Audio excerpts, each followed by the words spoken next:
All right, what's up everyone? This is Don with Third Creative, and this is the walkthrough tutorial video for UpCycle multi-sport Photoshop template. In this video, I'm going to walk you through all of the layers, the processes, and hopefully cover anything and everything that you might need to know in order to create the best images possible with this design. I'm going to be working with the 2x3 vertical. Just keep in mind that everything that I cover here is consistent across all files. So it'll apply to the horizontals, the game day, the button, other files as well. There's only a few subtle differences, and we can cover some of those towards the end. So let's jump into this. I always recommend getting familiar with the layer folder structure. You can just simply come over here and start to turn off and turn on some of these layer folders and just see where everything is hiding. Feel like it helps. I like to start at the very bottom, so we're going to go down to this background layers folder and see what we're working with.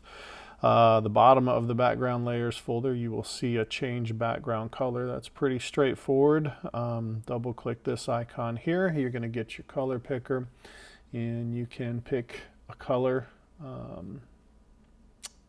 that works. Now you also, with the color picker, can come over and try to sample some colors out of the uniform, but it's not always a hit. You can kind of move around and till you get somewhere that you think looks good. That actually looks pretty good. We'll go ahead and back out of that. Next we have our background lines, excuse me. So we're just referring to these curved lines with 90-degree angles. If you open it up, you can see they're all their own separate layer. They all have a stroke outline to a shape layer, and I have them arranged. So if you're just looking to quickly change the color of all of these lines, you can just click on the color overlay that is on the folder itself, and you can pick any color that you like, and that will apply to every line that's in this folder. However, if you want to add a little bit to it and maybe have more than one color, you can turn this off on the folder itself. Then you would just go to each one individually, and you could make some black, make some red, just adds a little bit more to it. So you have that option. You can also move them around. So if you feel like one is in the way, I will say, for example, if I can find one here, let's just pick any of them that's on the lower side. If your subject were to overlap, you're going to see it through their legs. So if you feel like you need a little bit more room, you can move these around, scale them larger, smaller. It's up to you. But pretty simple. Let's close that up. And next we have our wrinkled paper background. So you can kind of see we've got this wrinkled paper effect. And so getting good new names for templates has become a little more challenging over the years. This kind of gave me like the recycled vibe. I didn't like the word recycled for a template. I went with upcycled, but it's basically because of this wrinkled paper texture vibe that we have here.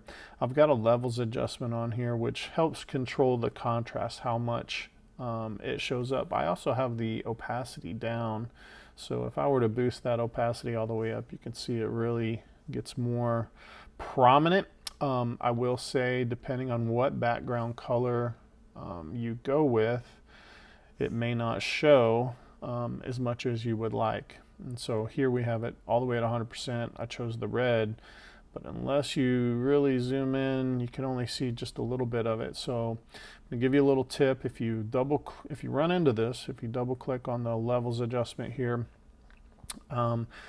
This left anchor point controls your darks, this middle one controls your midtones, and this controls your lights. So you can grab this darks anchor point and start to drag it to the left. You can also do that a little bit with this midtones. So if you move them, I said to the left, I mean the right, but you get the idea, and you'll get a little bit more, make it a little more visible. Next we have our exposure vignette. And so if I turn it on, it's relatively subtle. You can see it kind of darkens the border and the corners. I'm going to jump over to the site. When I was making sample images, I felt like when I did a bold, saturated, vivid color, that it really helped to boost that vignette. So this one here, you can see it's pretty prominent, very dark around the edges. It kind of gives a spotlight effect. However, when I was doing the white, I felt like in most cases it didn't look nearly as good if I had a bold vignette. There is one example that I did a pretty bold vignette on white. It doesn't look bad, just depends on the sport, the mood, the vibe. It adds a little drama and moodiness to it, but if you want light and bright, you can actually turn the vignette off completely or keep it very, very subtle. So if you want to increase this vignette, simply select, you can double click or select this exposure adjustment icon. I've got my properties up here in my panel, but it may pop up as its own little separate window, something like that.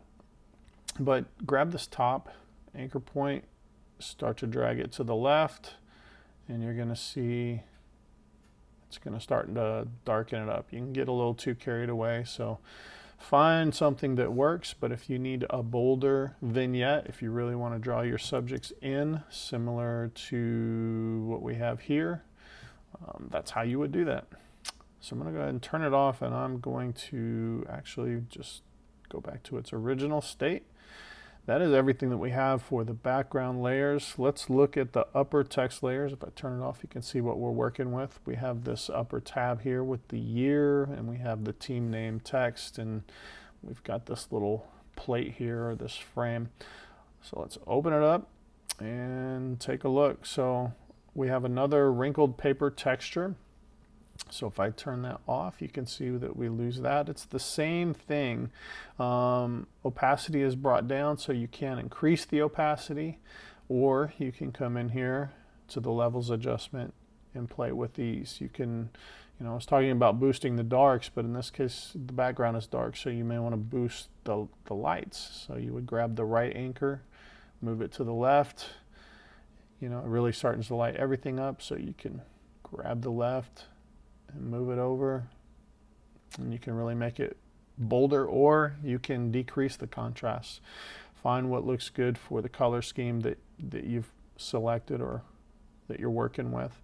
So that is clipped to the upper text layers. So if we look at it, it basically covers all of this region. If you were to bring your text down lower than this, you would probably want to adjust this. You can bring it down a little bit. So keep that in mind, excuse me. On the upper text layers, I did have a drop shadow. I turned it off. Some of you may decide that you like the drop shadow, adds a little dimension. Of course, you can always open the drop shadow in your layer styles panel, play with the distance, the size, the opacity. You can get different looks, but I thought that was a good default amount of a drop shadow for anyone that wants to use it. Otherwise, it's turned off by default. So the first three layers are going to be for this tab that is at the top. So we've got 20 and we've got 25. So it represents the year. Changing the color of either of these is very simple. If you were to double click this icon here, you're going to get this contextual bar, and I think that's what it's called. You'll have this right here where you can change it. Of course, up here you're going to see it, and then even over in the properties, or if you have character, it's all over the place. But you just simply pick Let me just go here, pick the color that you want.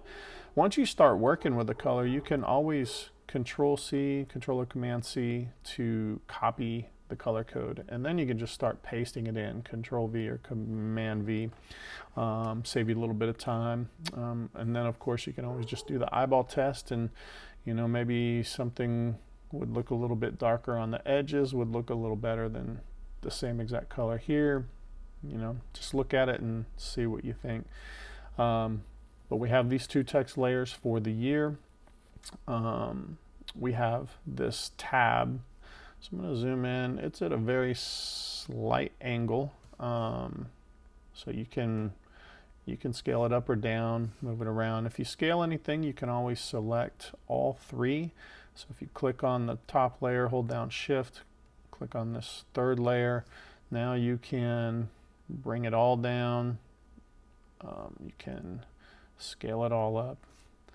More than likely, you'll just leave it as it is. To change the color of the tab itself, double click on the color overlay. It'll bring up your layer styles window, and it's hard to see because it's gray on gray, but right here is a little box. You just click on that, you'll get your color picker and pick the color that you want. Very simple. Next we have some text layers. So I have upper subtext, and this could be used most commonly for any lady version of a team name, but it could also be changed to the city or the town name, part of the name of the school. Obviously below it you'll see the mascot name. You can really use these text layers for anything you want, but generally it's going to be the mascot name, the biggest, with the sport name below it. But you have the leeway and the freedom to get creative with it. Let's see. To change the color of any of these text layers, it's all the same. There's nothing fancy. There's no hue saturation or gradients. It's really simple. Just as I demonstrated with the year, you can come up here to your character, your properties. You can double click on any of these text layers and come up here and change the color. Very simple. I will say, while we're talking about all of this, actually, let me not get ahead of myself. Let's just talk about the sport. We've got volleyball currently, so let's go with something that's not quite as long. So I'm going to put it in cheer. So here we go. Now we have cheer, and you can barely see it. So in this situation, there's a few things that you can do. The first thing you probably want to do is come down below it, select this shape layer, click on any of these anchor points, click on the middle of the side, kind of bring it in so that you don't have so much extra real estate. So now that we got it a little bit closer, your options, what I would do is select both the sport text layer, and that should be green. I guess I overlooked that. And then hold down Shift and select the this little nameplate, the shape layer. So now we've got everything. So if I click on an anchor point and then click and drag, you can move it around. Now I'm going to hold down Shift and scale it down. You see if I go close to this corner how it has the curved arrow. If you click and drag up or down, you can rotate it, and you can just find a good spot for it. A lot of it just depends on how long any of these text layers are going to be and arranging them so that it looks nice. And when I say arranging them, I mean it could be rotating, it could be scaling them up, scaling them down, moving them up, moving them down. Another option you have is to go really large so that you can see cheer. And you just find an angle. Everything is imperfect, so I like to have it where it kind of overlaps. Center it up, so that's an option. Just depends, but you will have to play around with these layers to get it to look right.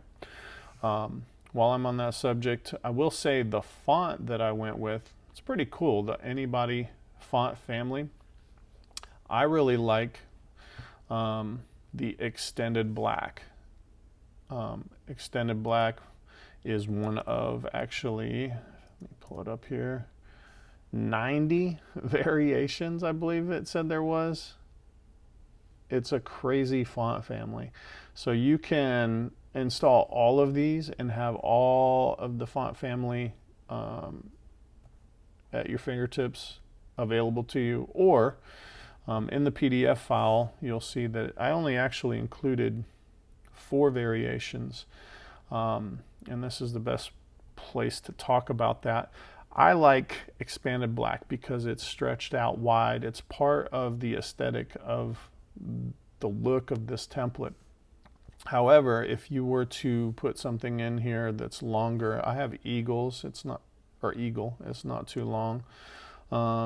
But if you were to go with something longer like bulldogs, okay, that obviously doesn't fit. So we would have to select it, scale it down, and so now it's really small. If you want it all to fit, you're getting even smaller. So what I decided to do is to include these 3 other options in here. And so you would want to have these available to you, you would want to install 4 variations of these 90. And I believe out of memory, this one is extended black, this one is wide black, this one is just plain black, and this one is narrow black. Black meaning just the boldest, and then it really just refers to how stretched out or wide each character is. So if we go with extended, actually let me back up to eagles. We have extended, you can see wide is a little bit taller, just regular is a little bit taller, and then we have narrow, which is a little bit taller. It changes the look and the feel a little bit, so I personally try to stick with either wide or extended as much as possible and make it work. But you have all of those. Of course, when you have this, you could always come up here. I have the entire font family, so if you come up here into your character panel, in this little window here, you've got all of them. And so you can click on one, and that's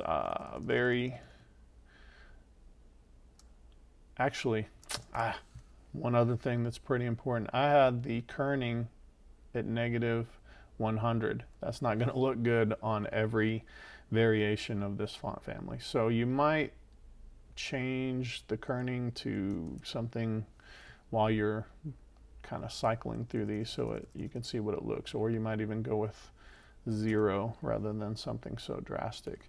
So once you find something you like and that works, you can adjust the kerning to your liking right here.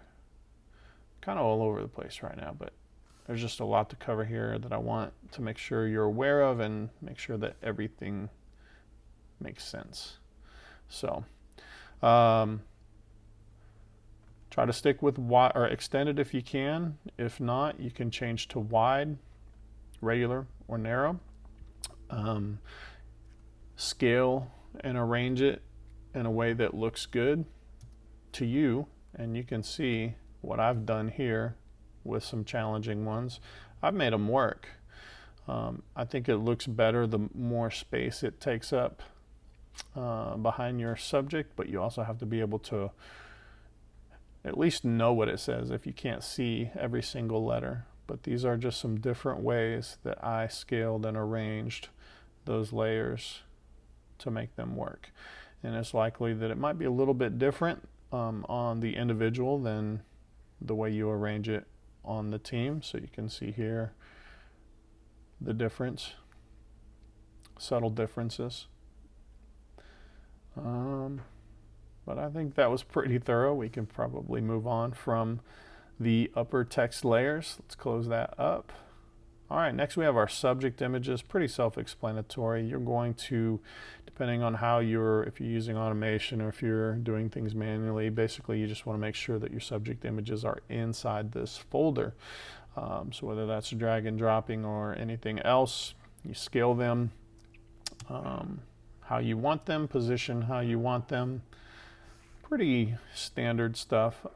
There is a drop shadow. So if you see, if I turn that off, you lose some dimension. Doesn't look bad, but I felt like it looked good with the drop shadow. You can turn it on or off depending on if you want it or not. I've been covering this in just about every tutorial video, but a big one that you run into is this gradient mask. Earlier I talked about these lines and how they can overlap your subject, which may or may not be okay.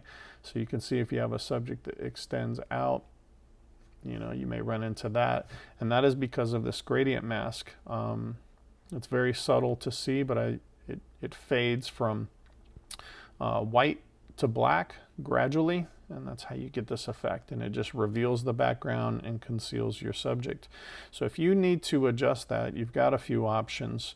A quick and easy way is to click on this little chain link, make sure you have your mask selected, make sure you have your move tool selected, and then you can click on the top anchor point and bring it down. Well, only to a certain extent, so keep that in mind. This is kind of a cheat way.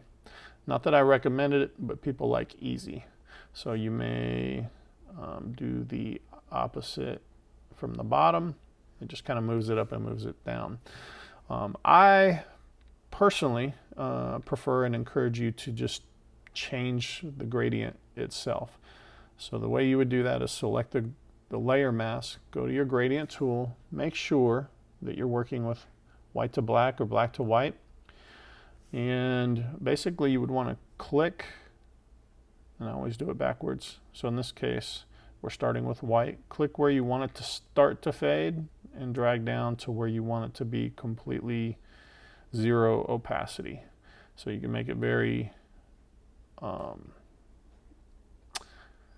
what's the word? You can make it very, not subtle, drastic, abrupt, immediate, or you can really drag it out.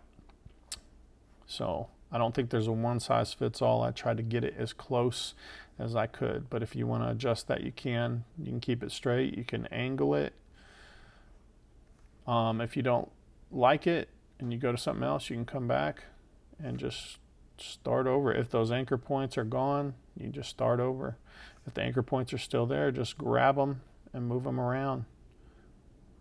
And it's as simple as that. So that's a very common question that we run into, or that I run into.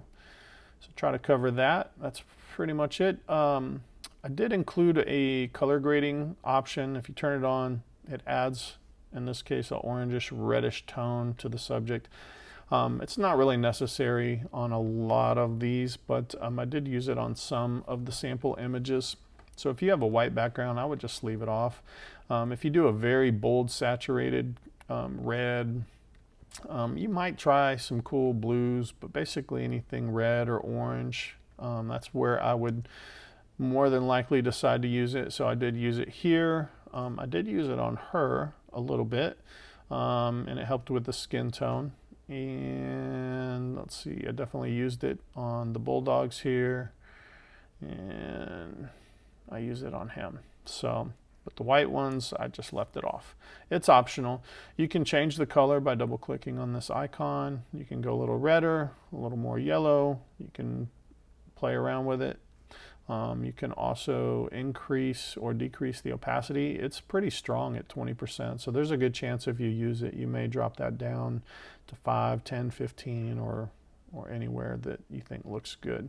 But that is optional, and it is turned off by default. Next we have our corner accent layers. So I'm gonna open it up. I guess before we do, we have its own wrinkled paper texture that's clipped to it, and it's the same thing. You can increase the opacity and you can adjust the levels. If you change the colors and it's not showing, you know, to your liking, you can adjust it. But I tried to simplify this a little bit by having two subfolders. And so if I turn it off, you see we lose, I guess, the very corners, which are more foreground. The second one is for the accents that fall underneath those. And so if you want to change the color If you double click on this one, we've got the actual corners, so you only have to do it once, pick the color you want, it will apply to both. Same thing with the accent color. You can do it that way. You can play with these if you want to adjust the size, angle. So the top one, hold down Command or Control and click on the top one here. Use your move tool. Actually, I think I got that. We want to go, here we go, top left and top left. All right, and so now I can move those around, I can angle them, I can scale them larger. You can play around with it if you want to. Same thing with the other. You get the idea. More than likely you won't need to do that.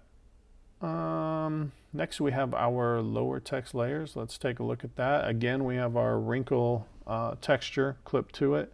It ends there, so you can move this around if you need to, and it will overlay everything that's in this folder. So we've got our last name, which is up here.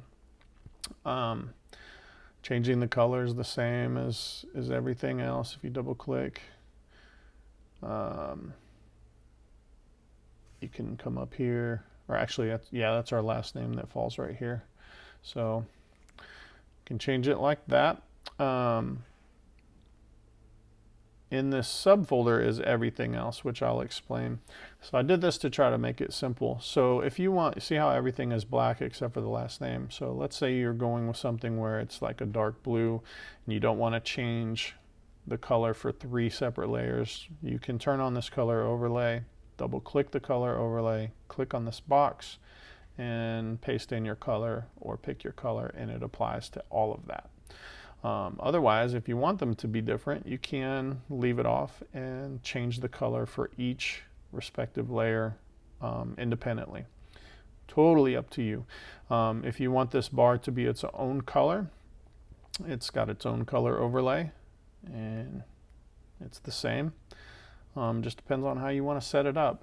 I will say this bar, if you think you might have some longer names that might run off of it, depending on how you're doing it, if it's manually or with Pixnub, you have options. If you want to make the bar wider or shorter, you can. If you select this shape layer with your move tool, click on any of the side anchor points, you can stretch it out or stretch it in or scale it however you see fit.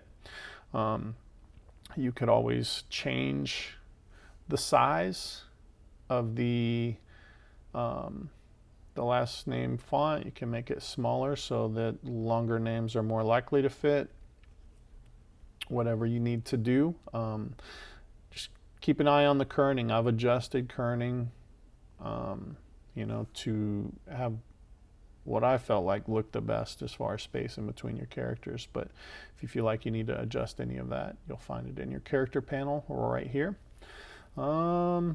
This one's a lot easier. You've got your senior, junior, sophomore, freshman. If you're using automation, you may change the names of these layers and just use one.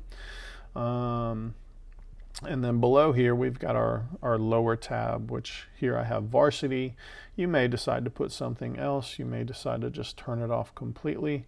But we've got our text layer here. It's at an angle that lines up with the shape layer, which is this red, changing the color, very simple, clicking on the word color overlay. Let's see, and then we have it all clipped to a folder that has another shape layer, which is this black that you see in the background, and it's the same thing, clicking on the color overlay in this box to pick the color that you want.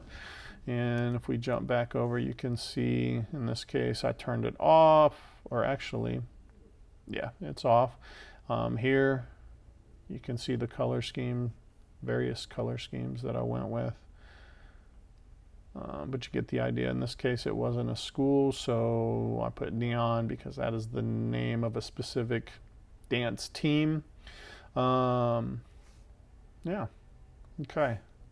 Is that it? I think that's it. It can be scaled if you select the entire folder. You can scale it up and down and center it. Same thing goes for the entire contents of the folder. If you want to only scale the name layers, then you can come within the folder, starting here, holding down Shift, coming all the way down to freshman. Now you have everything selected. You can move it up, down, you can make it smaller, bigger, and it keeps everything in place. So that is how you would do that. That is everything for this vertical file. Not too hard. You can zip through it pretty quickly, I feel like. A few things I'll touch on. One is the memory mate. If you've used my memory mates before, you already know how this works, but we have a subject image folder that you can put your subject images in. I did set up a hide feet, which has the gradient mask that can be adjusted, like we talked about, and then another folder if you want to show feet, which it's kind of covered up, but it just doesn't have the layer mask on it. Your team image, you want to start with your 5x4 horizontal file, and you want to build your team image. You want to save it as a JPEG. Once you've done that with this memory mate file open, you just want to drag and drop your team image into this folder right here. So I have an example here. So I'm going to just pretend that this is the team we're working on. I'm dragging and I'm dropping. Now, you can decide how large or small you want it, how much of an angle you want to turn it. But if you scale it down, I'm going to get it close, and you can move it in place wherever, however you like. You can angle it any direction, scale it up, scale it down, totally up to you. Another option is to use this existing one if you want it to be exactly like this. This is a smart object. Double click the smart object to open it up. It brings up a separate window. Now you would just do the same thing. Drag and drop.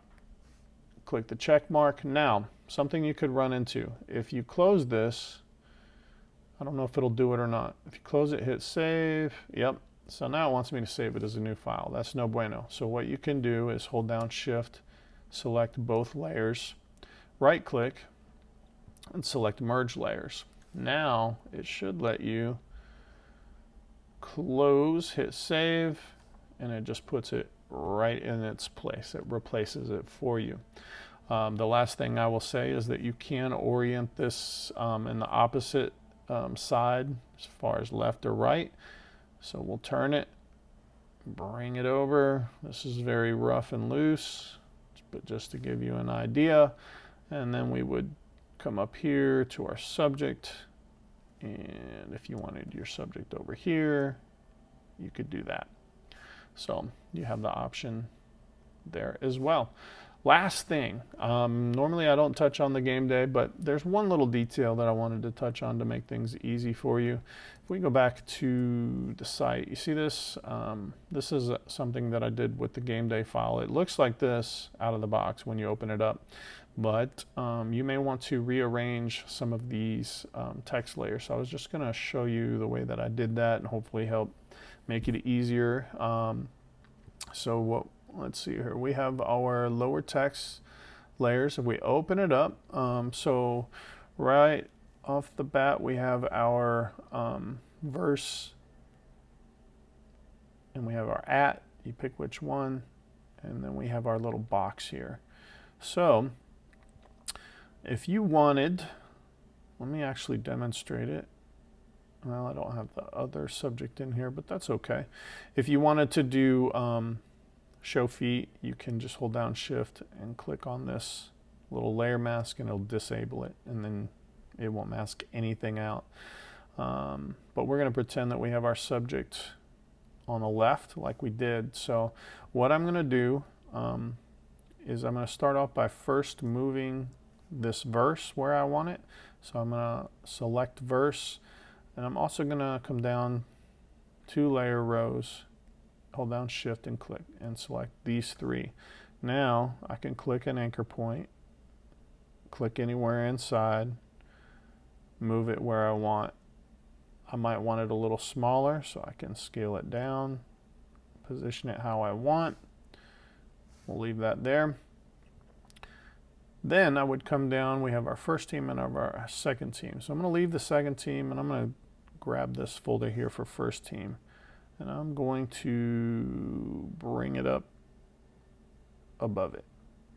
All right, get it how you like, hit the check mark. Now we can select, we don't want to select the entire folder. We want to select the top layer, hold down Shift, and come down to, you might include location depending on where you want to put it, or just come down to this bottom folder. This bottom folder, you can move it around.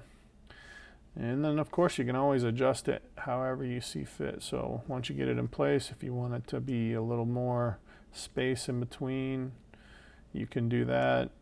If you ever want to scale these up, I definitely encourage that you select both the first and the second. So when you scale them, it keeps them the same. But that is how I did that. All right, that was a little bit long, but it was pretty thorough. Hopefully thorough enough to cover anything that you might run into. If there is something that I didn't cover, or if you still have questions, please feel free to reach out. Don@thirdcreative.com. I'll definitely get back to you as quickly as I can. But that is all for UpScale. Thank you for watching. Until next time, we'll see you.